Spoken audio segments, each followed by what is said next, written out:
আমার আপু তো বারবারই শুধু রিকোয়েস্ট করে যে তোমরা আমাদের বাসায় একটু আসো, একটু দেখে যাও, ঘুরে যাও। তো যাই হোক, ফাইনালি আজকে আমরা আমার আপুর শ্বশুর বাড়িতে গেলাম। তো সেখানে গিয়ে কি কি করলাম, কি কি খেলাম, সম্পূর্ণ ভিডিওটা আপনাদের সাথে শেয়ার করব। হ্যালো এভরিওয়ান, আসসালামু আলাইকুম, this is me Mali Hamim and welcome back to my another new blog. ফার্স্টে আজকে ভিডিওটা আমি শুরু করার আগে তোমাদের সবাইকে একটা রিকোয়েস্ট অ্যান্ড বলতে চাই যে তোমরা যারা আমার ইউটিউব চ্যানেলে নতুন আছো অবশ্যই আমার চ্যানেলটা সাবস্ক্রাইব করে রাখবা। অ্যান্ড বাই দ্য ওয়ে, আজকে আমার ফেসবুকে একটা ট্রানজিশন ভিডিও ছিল, তো সেটা এখানে করছিলাম। প্লাস হচ্ছে আমি সিলেক্ট করছিলাম যে আজকে আমি কি আউটফিট পরবো। তো makeup, jewellers and all over thing করার পর ফাইনালি আমি একদম রেডি হয়ে গেলাম। বাট আমি এতটা বেশি তাড়ার ভিতরে ছিলাম যার কারণে আমি তেমন কোনো ক্লিপ একদমই নিতে পারিনি। গাইস, আমরা অলমোস্ট এখন বেয়েছি, তো এখন হচ্ছে ফাইনালি খুব ভালোভাবে একটা রিক্সা পেলেই হয়।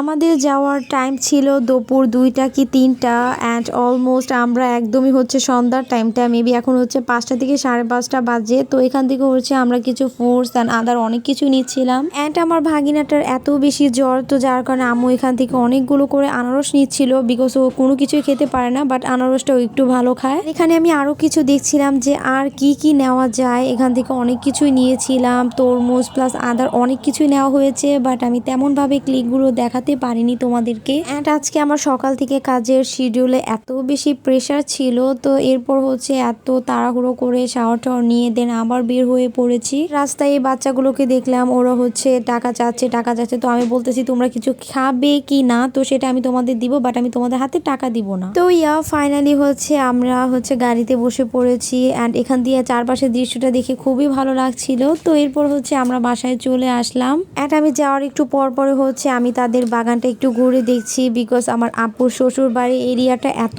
বেশি বড়, প্লাস এত ফল গাছ থেকে শুরু করে সবজি সবকিছু মনে হয় বাসায় অনেক ভালো হয়। অ্যান্ড স্পেশালি আমার মনে হয় এমন কোনো ফল গাছ নেই যে আমার আপুর শ্বশুর বাসায় নেই এক্স্যাক্টলি।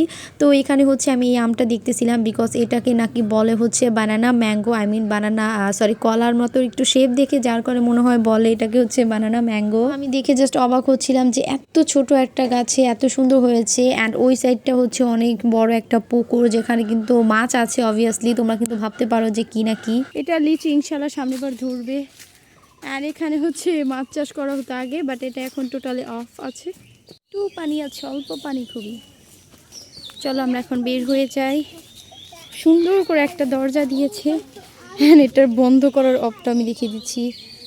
এটা আমি পারতেছি না এখন। দুর্গা অ্যান্ড এই আমগুলো দেখানোর একটাই কারণ এটা হচ্ছে কাঁচা মিঠালি আম। অ্যান্ড এখানে এত ছোট হচ্ছে পেয়ারা ধরেছে। অ্যান্ড এই টাইমটাতে হচ্ছে আমি ওপরের তলায় চলে যাচ্ছি, বিকজ একটু দেখার জন্য আপুদের রিসেন্ট হচ্ছে কাজ চলতেছিল, বিকজ আপুদের নতুন হচ্ছে রুমের কাজ চলতেছে, প্লাস হচ্ছে রং অ্যান্ড আদার্স হচ্ছে রুমের শেফ হচ্ছে কিছু অডিটোরিয়াস কাজ চলতেছিল।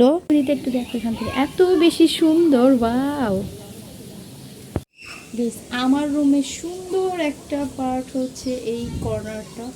আমার এখানে বেলকনিটা এত বেশি সুন্দর, দেখো মানে একদম হচ্ছে আমি খোলামেলা পছন্দ করি। তো দ্যাটস হচ্ছে কোনো মানে শীত বা অন্য আদার্স কিছু দেওয়া হয়নি, একদম খোলামেলা, জাস্ট বাতাসটা ঢুকতে পারে। যেন সুন্দরভাবে কেমন হয়েছে অবশ্যই তোমরা কমেন্ট করে জানাবা। Bye bye.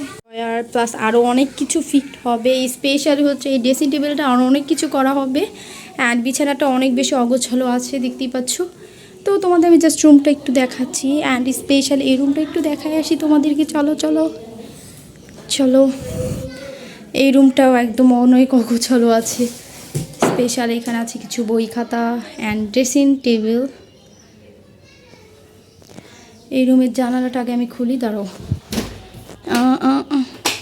কিছুদিন আগে যেহেতু প্রচুর বৃষ্টি হয়েছিল, তো যার কারণে হচ্ছে একটা ডাল পড়ে ভেঙে গেছে, সেটা হচ্ছে আমরা গাছে। তো এখানে হচ্ছে আমরা এই কড়া আমড়াগুলো তুলছিলাম, হচ্ছে লবণ মরিচ দিয়ে মাখা বানিয়ে খেলে খুবই ভালো লাগে। আর এখানে দেখো আম্মু আমি দুজন মিলে এই কাজটা করছিলাম, দেখো অনেকগুলো হয়েছে, বাট আফসোস ডালটা ভেঙে গেছে। অ্যান্ড রাইট নাও আমি ভাবতেছিলাম যে এই গাছটা যদি আমরা এক্স্যাক্টলি হতো তাহলে কত বড় অ্যান্ড কতগুলো করে হতো।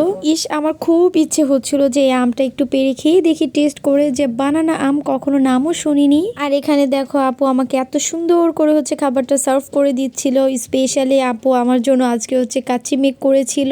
আসার পর থেকে তো এটা ওটা খেয়ে যাচ্ছি, তেমন ভাবে কোনো ক্লিপই নেওয়া হচ্ছে না, বিকজ হচ্ছে যেহেতু সবার সামনে অনেক বেশি টাইম স্পেন্ড করছি, সবার সাথে গল্প করছি। তোমরা ভাবতে পারো আর কোনো ক্লিপ তোমাদের সাথে কেন শেয়ার করিনি, যেহেতু অনেকদিন পর সব ফ্যামিলি একসাথে হয়েছি, তো যার কারণে অনেক বেশি গল্প বোঝক, এটা তো একদমই স্বাভাবিক। এন্ড চলো তোমাদের সাথে একটু খেয়ে রিভিউটা জানাই। এন্ড কালারটা এত বেশি সুন্দর আসছিল, মানে মনে হচ্ছে যে রেস্টুরেন্ট বা কোথাও অন্য কোথাও থেকে রান্না করা হয়েছে। তো অ্যাজ ইউজুয়াল তো দেখোই আম্মুর হাতের রান্নাটা তোমাদের সাথে অনেক বেশি শেয়ার করি। তো আমার আম্মুর হাতের রান্না প্লাস হচ্ছে আমার বোনের হাতের রান্না, সবার রান্নাই কিন্তু অনেক বেশি মজা হয়। আজকের ভিডিওটা এখান থেকে বিদায় নিচ্ছি। ভিডিওটা লাস্টে শেষ করার আগে আবারও তোমাদের সবাইকে বলতে চাই, যারা আমার ইউটিউব চ্যানেলে নতুন আছে অবশ্যই আমার চ্যানেলটা সাবস্ক্রাইব করে রাখবা। Subscribe to Maliya meme.